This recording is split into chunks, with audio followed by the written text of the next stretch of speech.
Hi everyone, welcome back to the part 3 video of polynucleotide chain, the structure. This is part 3.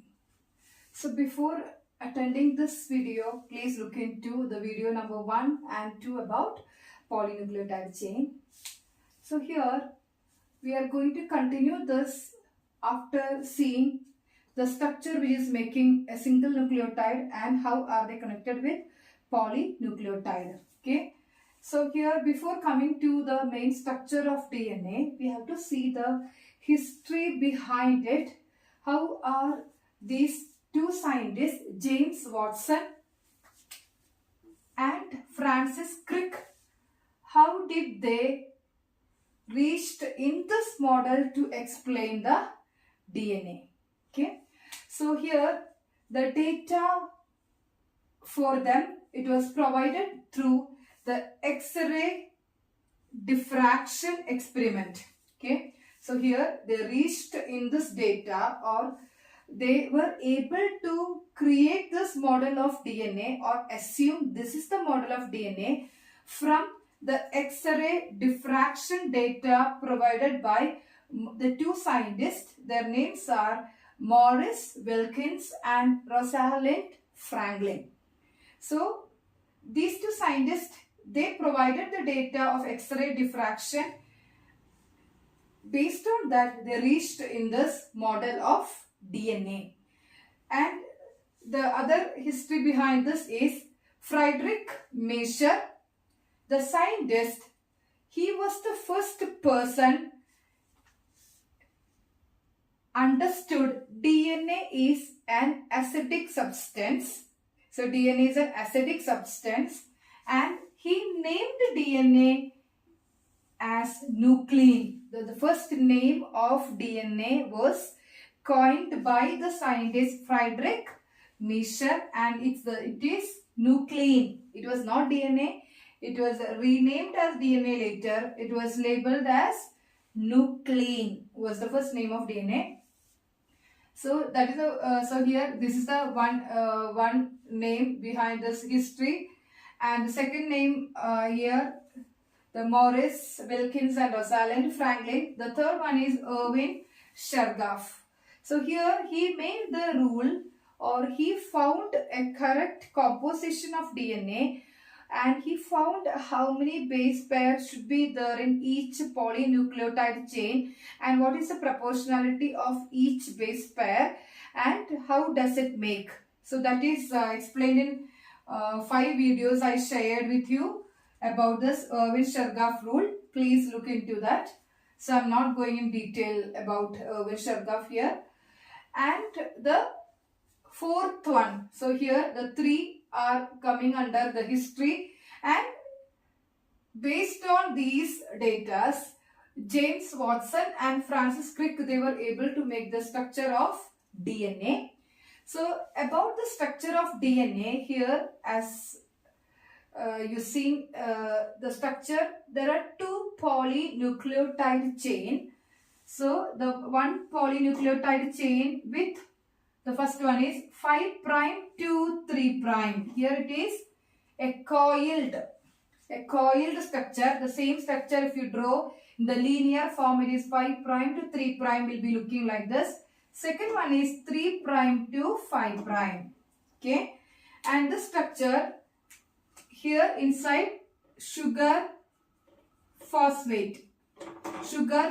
Like this it will be making this one polynucleotide chain, and in this the hanging one is here there will be a base. The bases are in the middle, and these are linked with the help of hydrogen bonding, double or triple hydrogen bonding.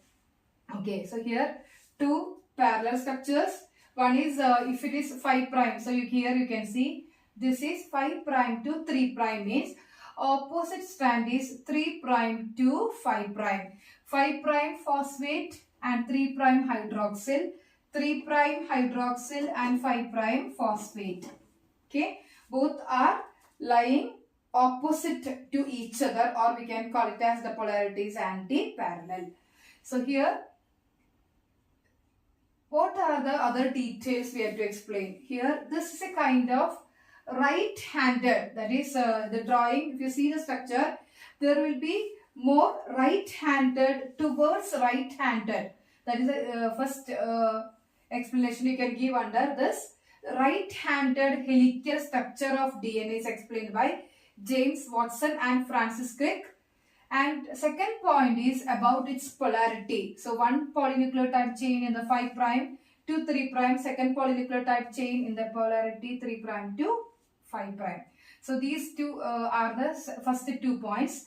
And third point is between the bases, how are hydrogen bonds formed?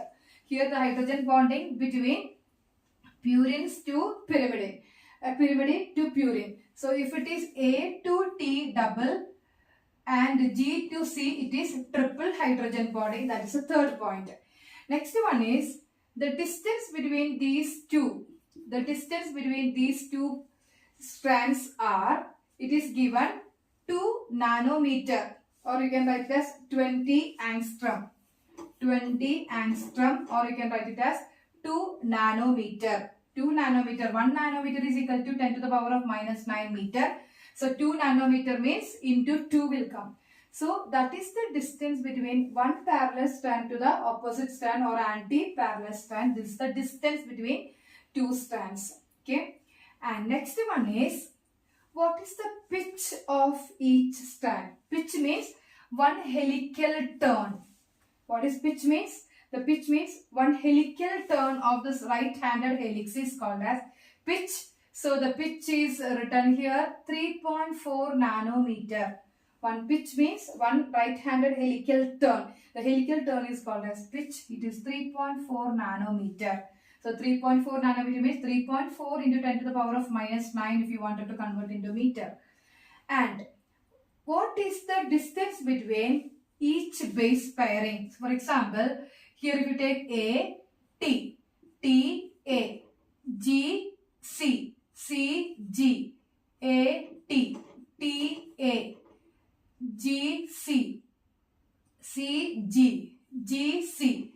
So like this, if you take here, this is small structure. If you draw big structure, you can accommodate minimum 10 base pairs within one pitch. 8 to 10 base pairs. So this is one base pair. This is 2. This is 3, 4, 5. Like that, you can accommodate, you can find 10 base pairs are accommodated in one pitch, and which is having the distance 3.4 nanometer. And between each base pair means, here this is a first base pair CG and this is second base pair AT. So here the bonding will be triple, here double hydrogen bonding. Okay, like that we have to connect it with its hydrogen bonding. And between 1 and 2, the distance is 0.34 nanometer. So what is the distance between each base pair?